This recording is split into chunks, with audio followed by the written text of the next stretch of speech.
sentiment.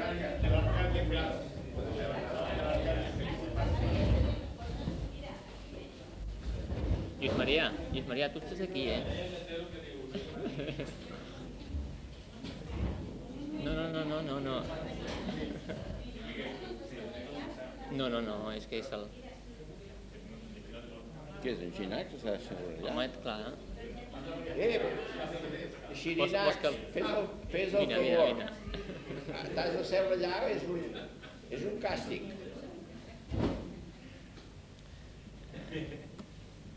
Bé, bona nit. Gràcies a tots per venir. Soc jo? Sí. Avui tenim l'alegria i la il·lusió de presentar un projecte de l'Escola Finali, en el qual ja portem gairebé 9 mesos. És com un fill que ja està a punt de néixer. Aquesta idea va sortir d'un somni d'una nit d'estiu, una mica. Vam rumiar el mes d'agost perquè dintre de la Fundació Tercera Via de l'Estudi General es va preparar el projecte de l'Escola de Política Randa. Llavors jo i uns altres amics van comentar la possibilitat d'agafar totes les idees de l'Agustí i donar-li una mica més de serietat i això. Llavors hem estat aquests mesos treballant i com a eina de treball hem estat elaborant aquest llibre que es va publicar fa 11 anys i llavors l'hem tornat a editar. Això ha sigut una mica una excusa per anar fent boca, anar fent feina i mentrestant hem anat estudiant i mirant quina finalitat hauria de tenir l'escola. Jo he fet aquí uns quants apunts que si després voleu repartir, a part del catàleg de publicacions que en principi tenim intenció d'editar, hi ha la finalitat de l'escola. En primer lloc, estem molt interessats en tot el tema aquest del sistema monetari i ens agradaria promoure un debat, ja ho he explicat millor aquí, sobre la importància que té el sistema monetari en la societat actual i la seva importància en la transformació social. I els altres punts és muntar una biblioteca, promocionar i divulgar temes d'ecologia, etc. I sobretot, a curt termini, crec que l'activitat bàsica serà totes les teories de l'Agustí que es van editar al Centre d'Estudis Joan Bardina i que tant el Lluís Maria com la Magda, el Martí i més gent han contribuït a difondre i a treballar aquests temes. Tenim una mica l'experiència d'altres entitats, des de, per exemple, l'Ateneu Enciclopèdia Popular, en el qual el Juanjo, jo i altres havien col·laborat en fer exposicions, conferències, després tot el que havíem fet al Bardina i últimament l'experiència acumulada de CoConcert i de la Fundació Tercera Via. Llavors, a curt termini ja dic, estem en la línia de fer una sessió molt petita però que d'alguna manera tingui la tradició, una part llibertària i militant, en el sentit de que la gent que col·laborarà no serà gent voluntària i que compartirà les estones lliures i que tingui ganes de fer coses i no hi haurà, diguéssim, gent alliberada en l'activitat de l'escola, en principi. Tampoc no volem fer campanyes de soci ni res perquè pensem que en el moment que estem no és necessari i per una altra part, si de cas a través d'alguna fundació o alguna ajuda pública sí que en demanarem alguna ajuda. A part d'això, jo vull fer una cosa molt curta, com que a vegades més val una cançó que 1000 paraules, em sembla que el Joan ens posarà una cançó que ens explicarà tot el que jo volia dir i que no he explicat. Això trigarà uns quants segons, després li demanaré a l'Agustí que ens expliqui aquest...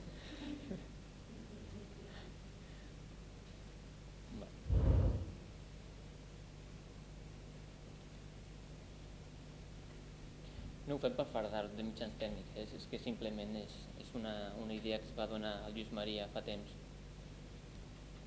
en una de les seves conferències i nosaltres l'hem pescat.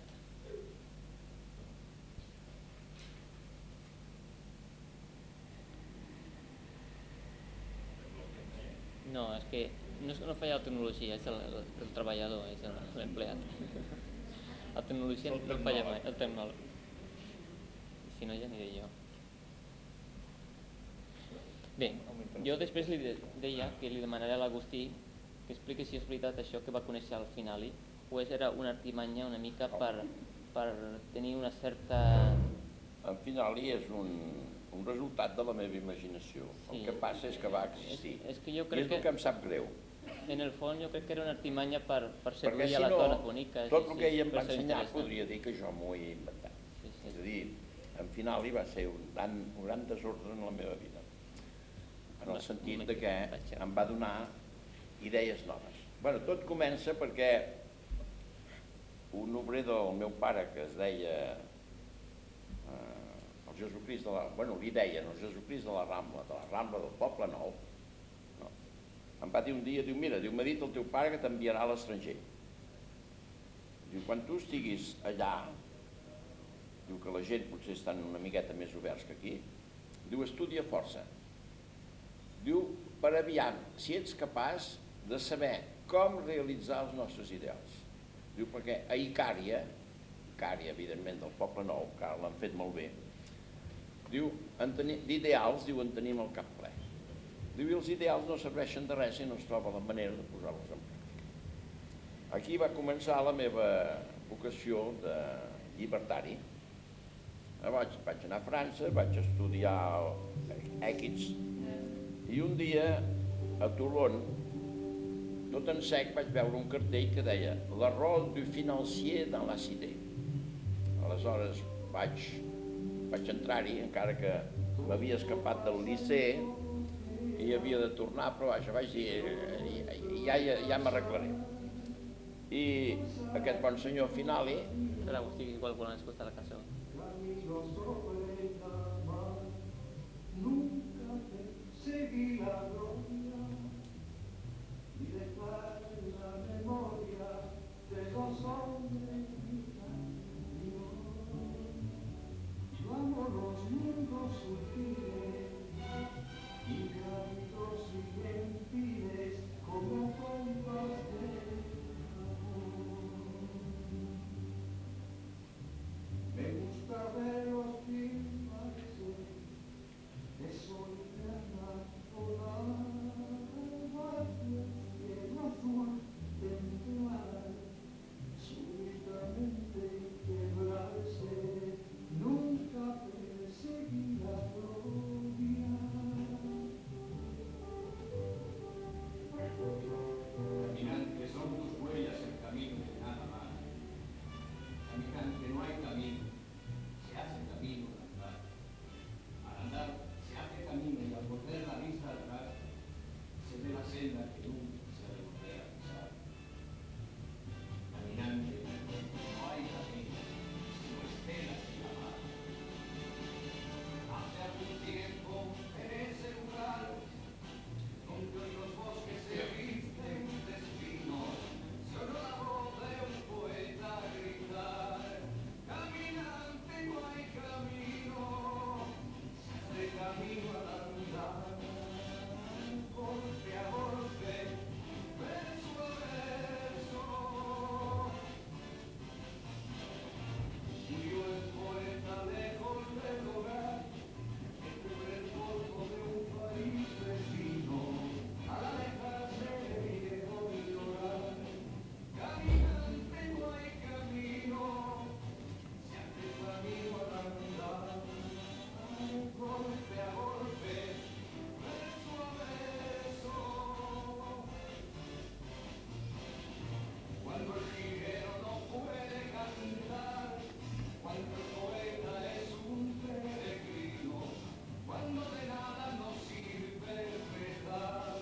Caminante, no hay camino, se hace camino al andar, golpe a golpe, verso a verso, golpe a golpe, verso a verso, golpe a golpe, verso a verso.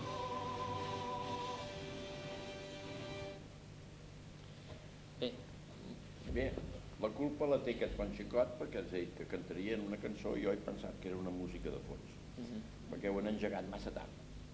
Bé, doncs vaig escoltar en Finali que ens va explicar que Josep, banquer i ministre del faraó, havia donat una prosperitat a Egipte enorme comprant blat. I va explicar molt bé que comprava el blat amb diner inventat. I al cap de 7 anys va dir, ja no compro més blat. I va venir les 7 vaques magres. Llavors jo li vaig, com que ningú volia xerrar, perquè va dir que aviam si hi havia una contradicció, no, una contradicció no, com se'n diu d'això? Bueno, un contradictor, i jo em vaig dir sí, dic, les 7 vaques grasses ens ho ha explicat molt bé, però faci el favor d'explicar-nos les 7 vaques magres. Aleshores eren 8:45, tothom se'n volia anar a sopar, perquè a França se sopa a les 8, i en final li va dir, diu no, el meu contradictor, diu no el veig. Vaig posar sobre una cadira i com que portava pantalonets curts, tothom es va posar a riure i va ser la primera vegada que en final em va fer caure en ridícul, però soc ridícul de mena. Llavors va dir, bueno, vagi-se'n tots a sopar, diu que jo ja m'encarrego de cantar. Em va invitar a sopar, em va tornar al Liceu molt tard, però quan jo tremolava una miqueta d'aviam què em passaria, amb els directius, em va dir no et preocupis, diu quan jo digui Finali, diu tots baixaran. I sí, va baixar la provisor, tothom va baixar a saludar en Finali. Bueno, aleshores no vaig tenir més tractes amb ells, alguns mots de felicitació, fins que vaig anar a l'escola de química de Mulhouse. Doncs quan anava a París, doncs, perquè hi vivia el meu tio, l'avisava per telèfon i em deia ara puc, ara no puc, vine, etc. I a poc ell em va explicar tot el sistema esotèric dels banquers i em va dir que l'esoterisme dels banquers venia de feia 10.000 anys. I jo m'ho escoltava, però em pensava apartament que eren imaginacions en Finali. Però després, un dia vaig trobar en Investigació i Ciència un estudi de la Denise Schmatt-Besrat que deia el mateix que deia en Finali, però en Finali ho deia segons les tradicions dels banquers, ell deia jueus, no? Les tradicions dels banquers, i aquesta Denise Schmatt-Besrat ho explica segons documents històrics. En Finali era un home molt especial. Per exemple, tenia un cult terrible, a la seva dona, que s'havia mort alguns anys abans. Formava part de la FAI, Federació Anàrquica Internacional, no confondre, Federació Anarquista Ibèrica. I aquesta gent de la FAI tenien la manera de veure les coses de la Lliga Hanseàtica. Primer, viure. Segon, filosofar. I tercer, si es pot fer alguna cosa. La realitat és que no feien res. A fora d'enviar algunes persones aquí l'any 36, que llavors em vaig donar compte del seu cinisme, perquè si la policia d'aquella gent detenia una persona d'importància per ells, s'arreglaven per fer-la sortir. Però si era un pobre desgraciat, el deixaven i passés el que passés. Bueno, eren intel·ligents, eren cínics, eren això, eren allò, el més enllà. Ara, a mi em va obrir l'esperit amb aquest com canviar les coses. Ell deia que estava d'acord amb el sistema en el punt de vista pràctic, però el punt de vista filosòfic no, perquè ell distingia el diner privat i el diner comunitari. I el diner comunitari, diu, és ben senzill. Els banquers s'han arreglat per posar-se a la butxaca. Diu, privatitzar el diner comunitari sense que el diner comunitari arribi a la societat. Diu, és per això que els banquers són tan rics. És a dir, l'invenció de diner és el sistema d'enriquir els bancs. Ara hi ha bancs que ho saben fer i bancs que no ho saben fer. I ell deia, diu, cada vegada que un banquer s'equivoca es fa inflació, perquè en lloc de dirigir el diner comunitari al consum o a la inversió, ho dirigeix a altres coses. Diu, mai es fa inflació els salaris que es donen a la gent que produeixen. Diu, es fa inflació perquè el diner comunitari és desviat del que hauria de fer. Diu, i quan un banquer s'equivoca? Diu, és molt fàcil, en lloc de fer inflació es fa deflació. Diu, i llavors, diu, potser sí que alguns rics se n'aprofiten, però la realitat pura i simple és que tothom rep bufetades. No? Això és l'explicació que ell em donava de la inflació i deflació, i jo m'ho mirava i deia, potser sí que sí. Ara la realitat, jo el que li agraïa més a aquell temps eren els bons sopars que em donava. Però mira, això són coses de l'altre món. No?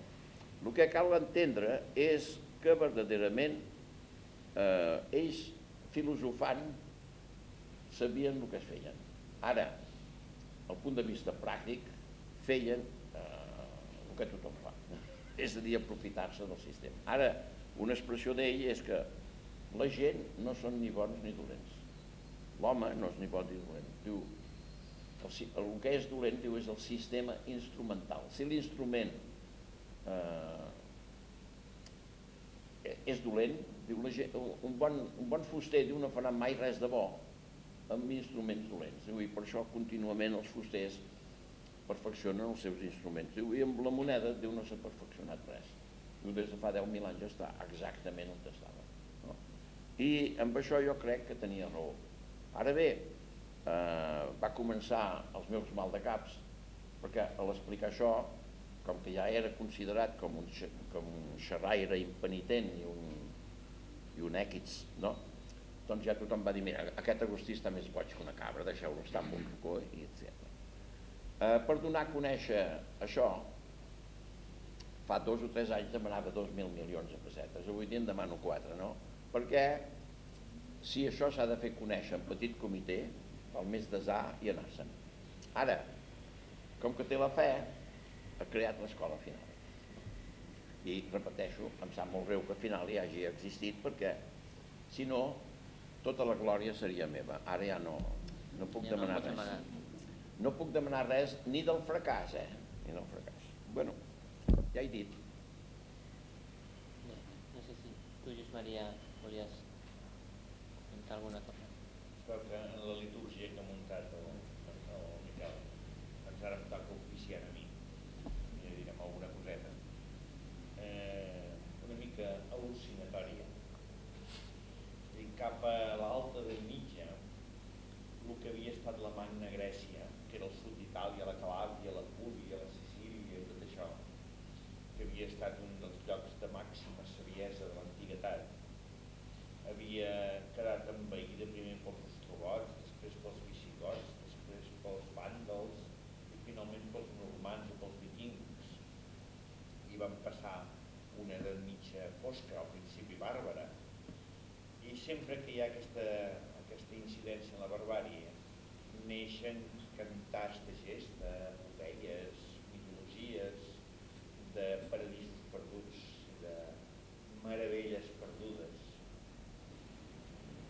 Coneixem les de l'Índia, les de la Grècia primitiva, de l'Homer, l'Odissea i la Ilíada, coneixem les gestes alemanyes del Valhalla i de les Valquíries i tot allò, coneixem la taula rodona dels cavallers de la taula rodona i el rei Artur dels anglesos, la chanson de Roland dels francesos, el cantar del Mio Cid, etc.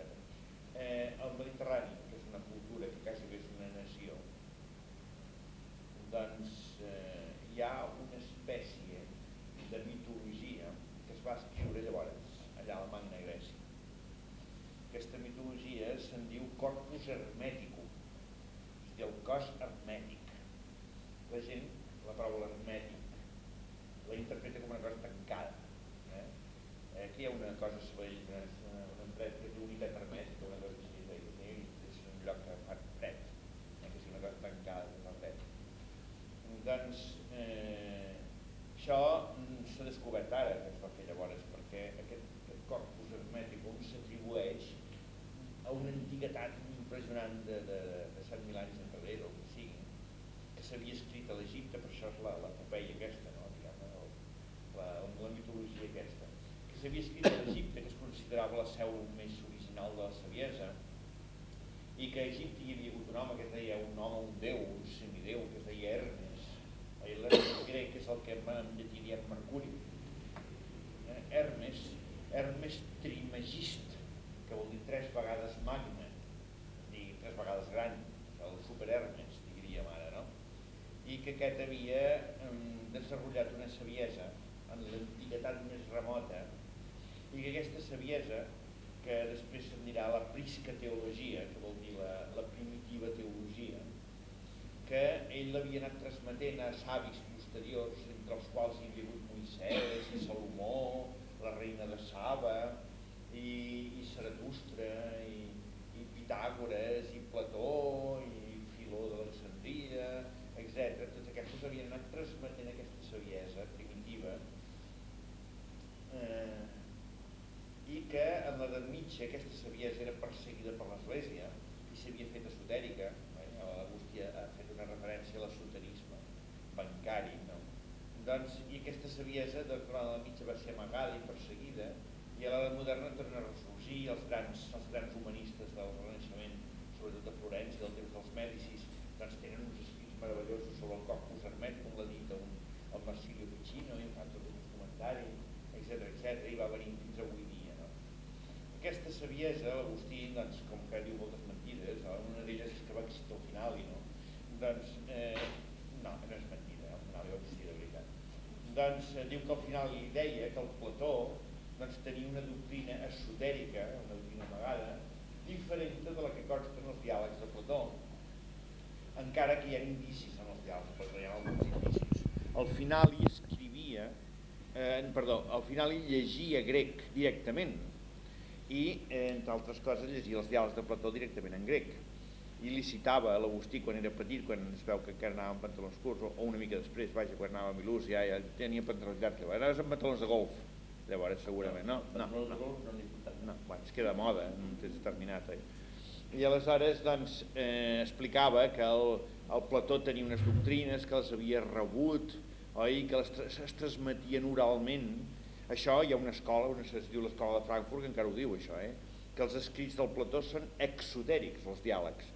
Són de propaganda per la gent de fora, però que les coses realment importants no les va escriure, sinó que les va transmetre oralment, i aquestes han anat passant en aquest corpus hermeticum, etc. fins avui dia.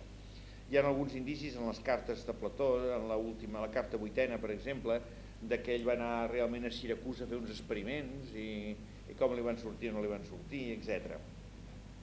En tot aquest corpus, com que ve de molt antic, i a més avui dia a través de l'Eshman Besserat i d'altres coses semblants s'ha descobert que l'origen no és egipci sinó que és mesopotàmic anterior a Egipte, és a dir que a Mesopotàmia ja als 6.000, inclús als 7.000 ja comença a existir això, i després l'Egipte ho copia de Mesopotàmia.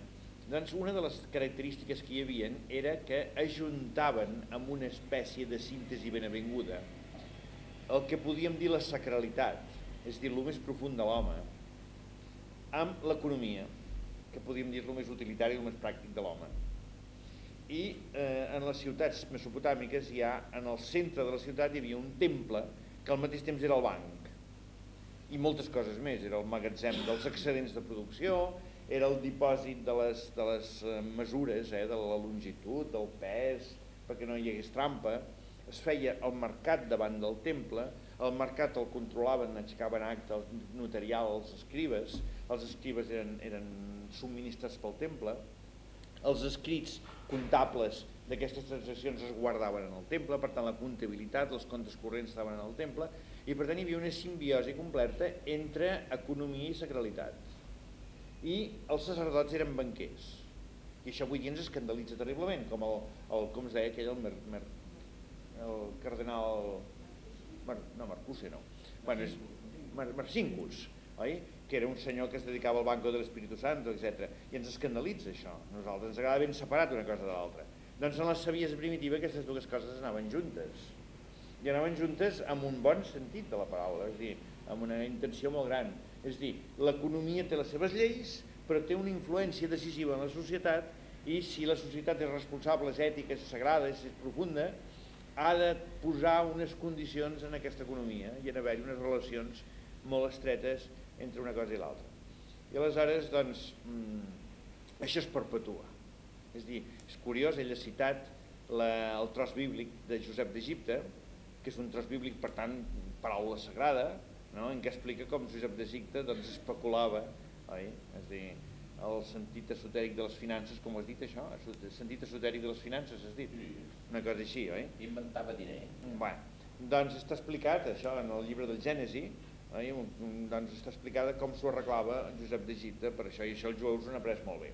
Aleshores, és curiós que l'edat mitja és quan se separa una cosa de l'altra, es fa maniquea a l'Església. I aleshores resulta que l'economia és dolenta i la sacralitat és bona. I aleshores s'ha de perseguir.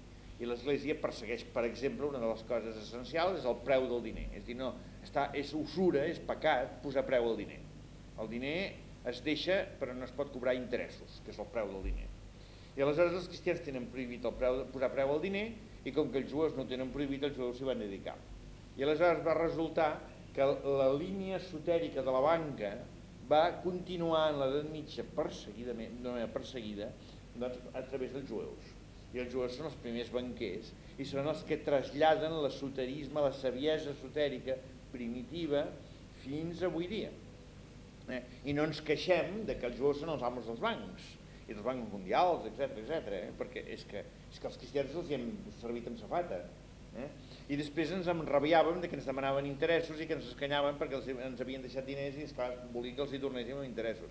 I aleshores s'organitzaven els progoms i les persecucions de jueus, que oficialment era per una raó religiosa perquè havien matat a Jesucrist, però la realitat és que estaven matant els cristians a interessos. M'explico? I aleshores eren odiosos i es perseguia molt.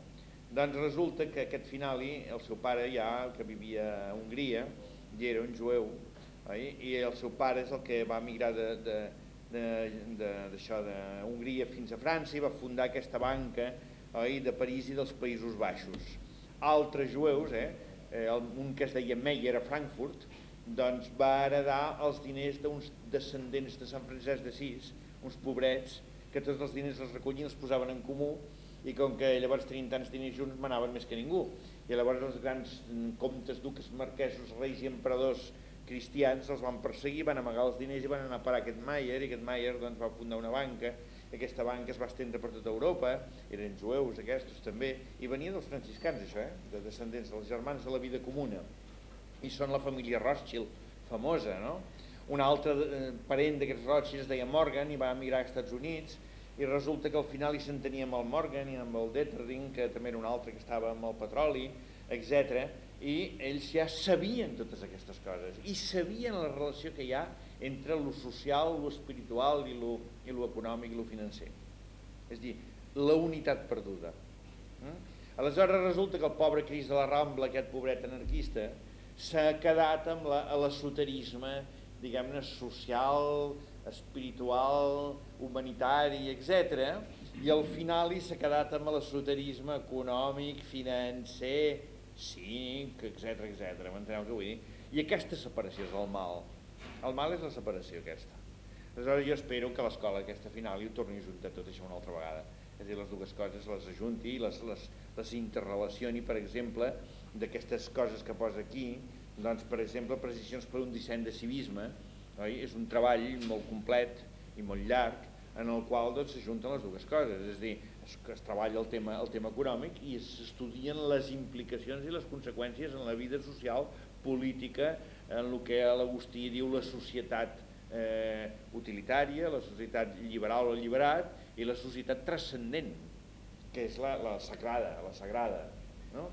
És a dir, recuperar la saviesa primitiva, aquest corpus hermèticum primitiu, aquesta saviesa que arrenca des de la Mesopotàmia, és una finalitat preciosa, meravellosa, que tant de bo que l'escola final jo desitjo que aconsegueixi de tots saber si col·laborem. Acabo aquí.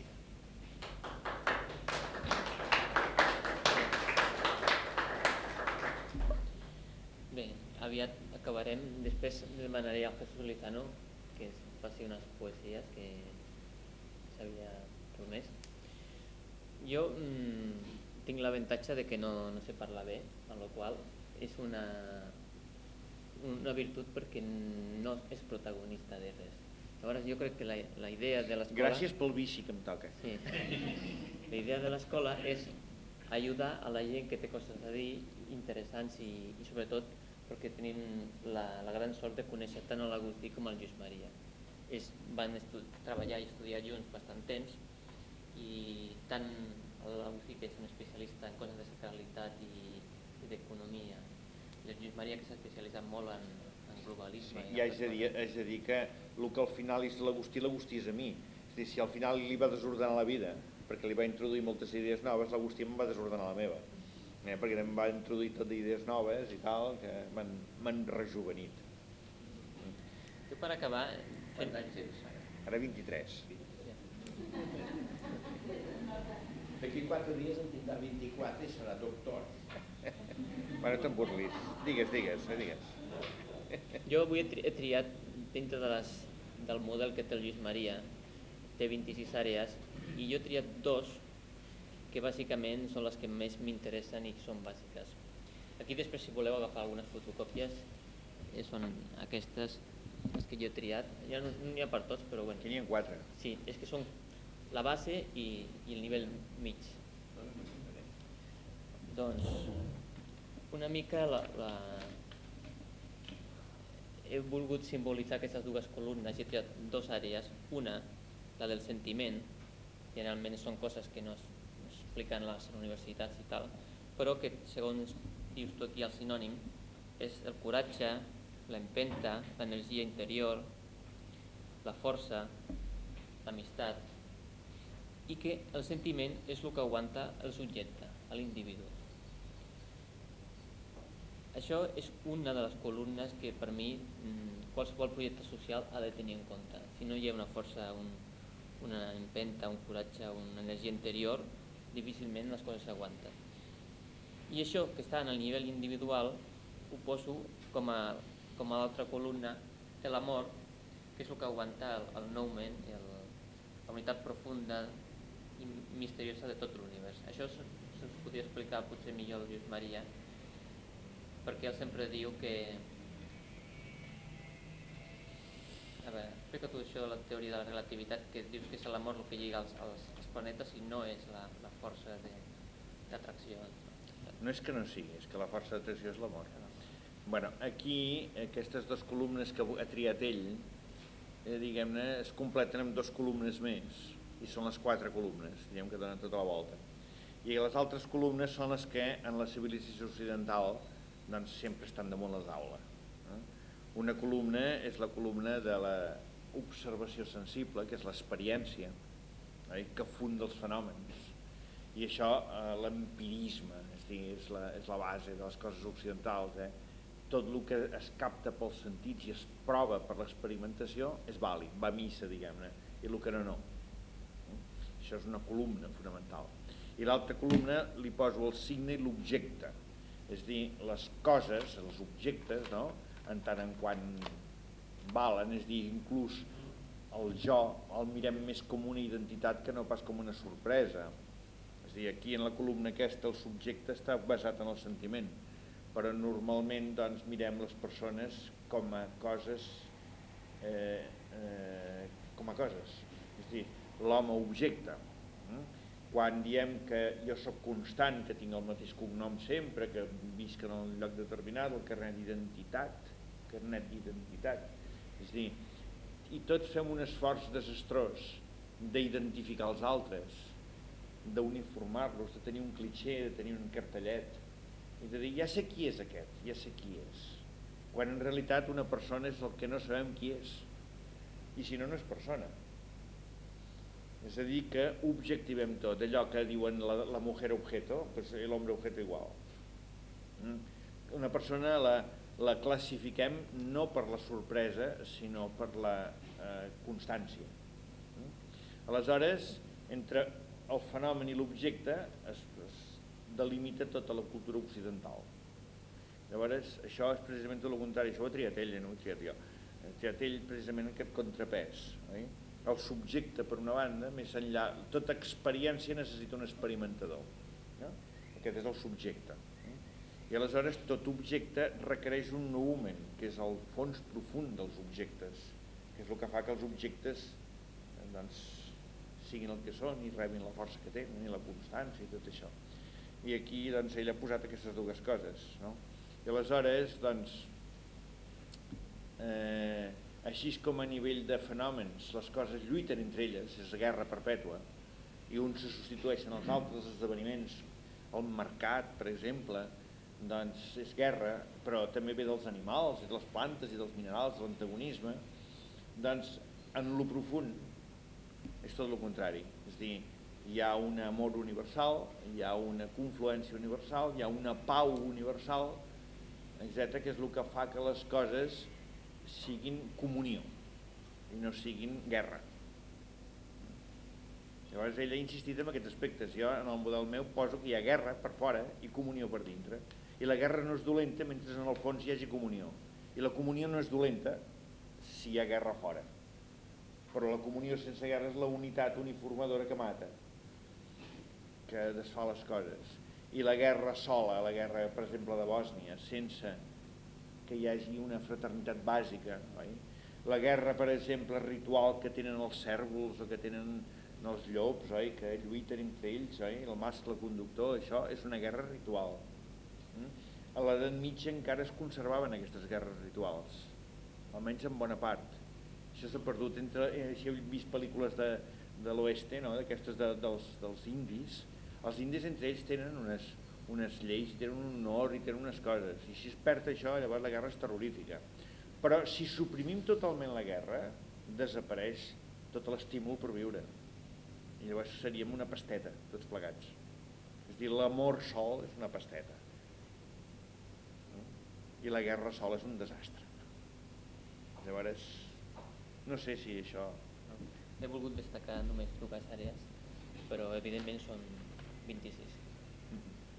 Doncs per acabar, li demanaré al Jesús que si vol posar-te per aquí. Sí, passa. I ja acabarem. Seus aquí, seu aquí. Només poso targetita, una targetita aquí. No és per falta de pressupost, no, és que per falta de temps.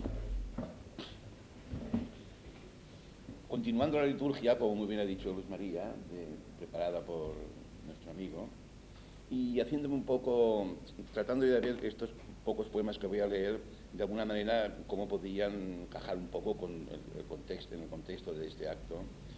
Me ha ido bien oír a Luis María cuando ha hablado de guerra y lo otro que has dicho, de paz, de amor y de amor. Porque claro, estos poemas, evidentemente, hay guerra y hay amor. Y esto lo veréis. Y entonces a veces hay gritos que es la guerra, pero es que dentro hay amor. Y a veces hay amor, pero por dentro aquello es la que huye. Y mira, por dónde mi preocupación de cómo podría esto encajar un poquito, que no fuera una cosa que viene aquí, ya que viene esto, creo que por ahí sí que puede encajar.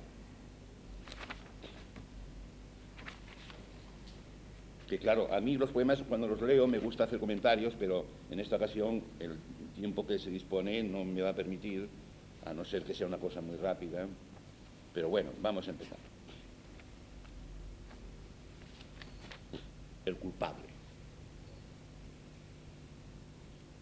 ¿Culpables? Yo no veo culpables. Hay víctimas, pero no culpables.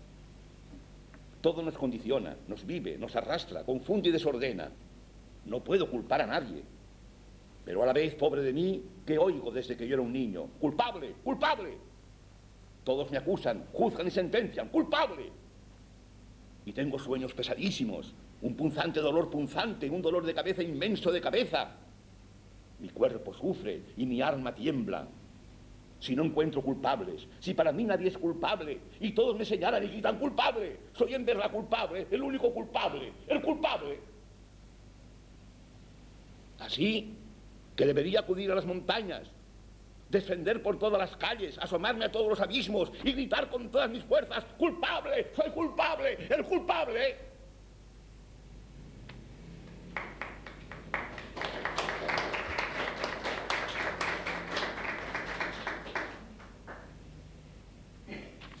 Hermanos,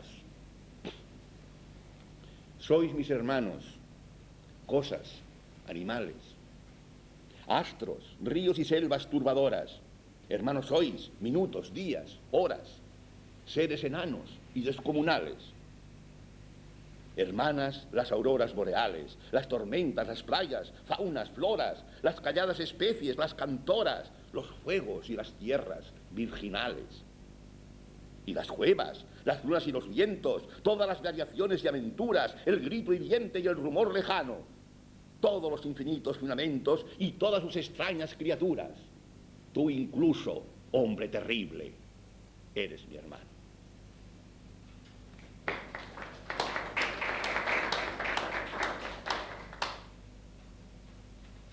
Todo vale. Que sí, que todo vale. Estoy harto de tanto solo vale. Esto vale, esto no vale, vale aquel no vale. Todo vale. Lo sé, este es el mundo del solo vale. Siempre hay unos que deciden lo que vale y lo que no vale. Solo es eso. Siempre hay unos que imponen lo que vale para ellos y lo otro no vale. Ellos, los pontífices, los honorables. Pero todo vale. También en este mundo estamos los del todo vale. No nos querrán, para ellos seremos lo que no vale. Pero así va ese mundo, el mundo del solo vale.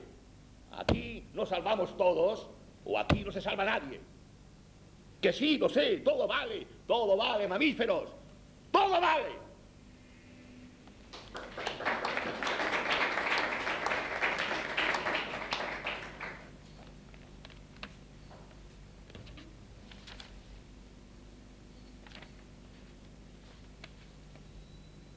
Si la muerte por fin nos perdonara y los seres gozáramos la vida sin perderla, constante, enardecida en lo eterno, si el tiempo no reinara. Qué mágico existir si se abrazara nuestra ilusión al mundo y encendida permaneciera siempre. Y qué sentida la aventura si siempre navegara. Más que perdón vendría de la muerte, si ella solo es disfraz, encantamiento de la vida, si es esta quien destruye y quien nunca perdona, ni otra suerte puede venir de su engañoso aliento. Madre y verdugo que traiciona y huye.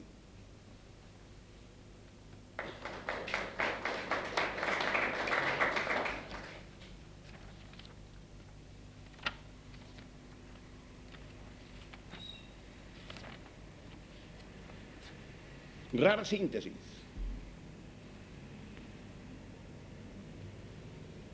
Todo lo encuentro raro, muy raro, absurdo, muy absurdo. No salgo del asombro. ¿Y qué asombro tan raro y tan absurdo? Claro, todos me encuentran raro. Y qué absurdo que todos me encuentren raro, y qué asombro que no se vean raros y absurdos. Es muy raro que vivan sin asombro, que no vean lo raro y lo absurdo que es un vivir tan raro.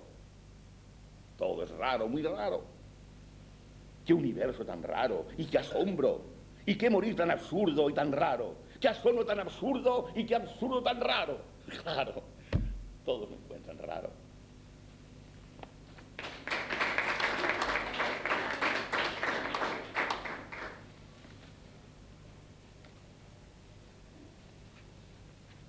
Escribí el poema, creo que más místico y más libertario posible. Si ya tuviera tiempo, pues me gustaría, y lo pienso hacer dentro, no quiero tardar mucho en presentar mi pensamiento, misticismo libertario, porque esto es una cosa que, como encaja esto, lo místico y lo libertario juntos. Bueno, pues escribí en su momento un poema que creo que es lo más místico, lo más libertario juntos que se pueden reunir. Y eso que es un tema que, claro, normalmente ese tema en la literatura se ha utilizado bastante, pero de una manera jocosa siempre, de una manera burlesca. Y autores como Quevedo, indiscutible, pues lo ha utilizado, y no sé, y hasta última, el mismo Segarra también utiliza poemas de estos, así, bueno. Y esto, pues, es muy serio esto, no es para tomarse la broma esto. Es muy profundo, es muy serio. Sobre todo el último verso creo que es la clave del poema.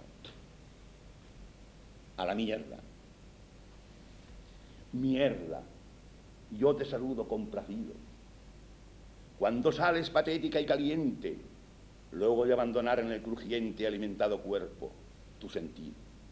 Nada sin tu calor se ve nacido, ni sin verse en tu espejo es inocente. Mierda, pues nuestro fin es tu presente. Desecho no, sino vivir cumplido. Es tu fermento el que transforma en huerta un universo lleno de intestinos, danza de lo cocido y de lo crudo, porque sin ti la tierra es tierra muerta, solos y muertos todos los caminos. Mierda, madre común, yo te saludo.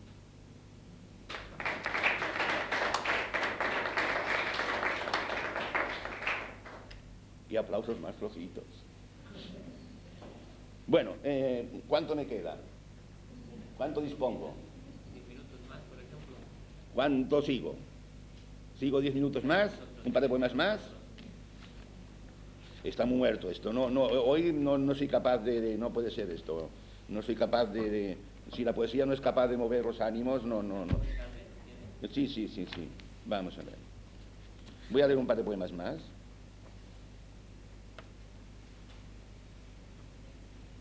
Balada del soldado conocido. Es una vergüenza lo que ocurre con todo esto de los soldados y de los ejércitos. Es una vergüenza. Sobre todo cuando viene la cosa lacrimógena y viene la cosa de como digo, es el soldado conocido. Era muy conocido. Le conocían muy bien los que le habían perdido. ¿Qué significan todos los monumentos al soldado desconocido? Era muy conocido. Todos eran muy conocidos. Dejad de enviarle flores los mismos que le habéis destruido. Vosotros os convertisteis en soldado y en desconocido. Es el soldado conocido.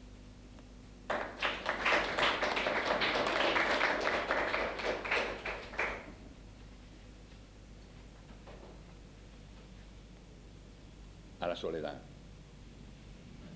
Hiéreme, soledad, alzando el vuelo.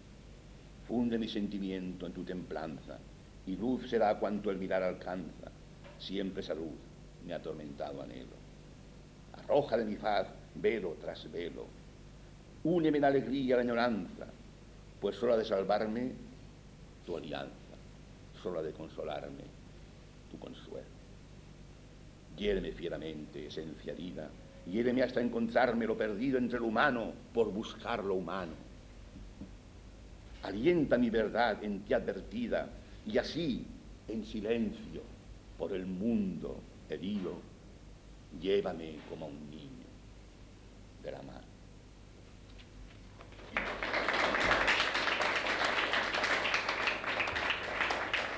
Y para terminar, pues ese que me había dicho Michelet, creo que lo tengo por aquí, del Covent Garden.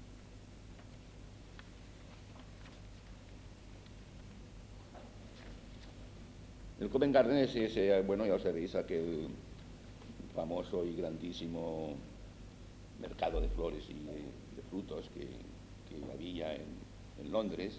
No sé, ahora creo que también hay algo, pero no es lo mismo que había antes, por lo que último he oído. Pero yo no he estado en Londres, pero bueno, todas las películas, los reportajes, está lleno de imágenes de ese mercado famosísimo.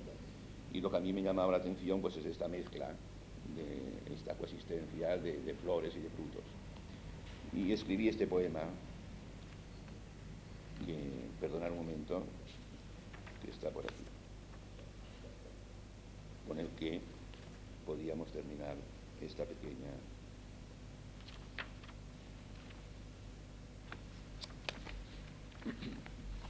Sí, mira, 36, página 36. Esta pequeña lectura. En el Covent Garden. Quiero morir en el Covent Garden, entre las flores y entre los frutos, entre las verduras, entre los animales.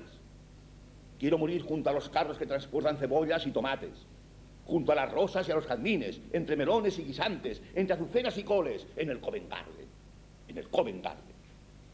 Quiero morir rodeado de plátanos, hundido entre las fresas salvajes, oliendo a margaritas y a pimientos, respirando el aire de los campos lejanos, entre el bullicio de las carretas y de los bares. Quiero morir entre el tumulto de los inocentes, de los ambulantes, y cubrirme de acelgas y de claveles, y que se confunda mi sangre con el rocío de las uvas. Quiero morir apretujándome entre los madrugadores, entre los transportistas, en el Covent Garden, que nadie se dé cuenta de que me muero, de que se muere nadie. Cerrando mis ojos junto a las calabazas, junto a las madreselvas, abrazándome a las patatas y a los limones, perdiéndome entre las pieles y entre las suciedades, entre las risas de las mujeres generosas y entre los salivazos de los chatantes. Quiero morir entre las flores y entre las frutas. Quiero morir en el Covent Garden.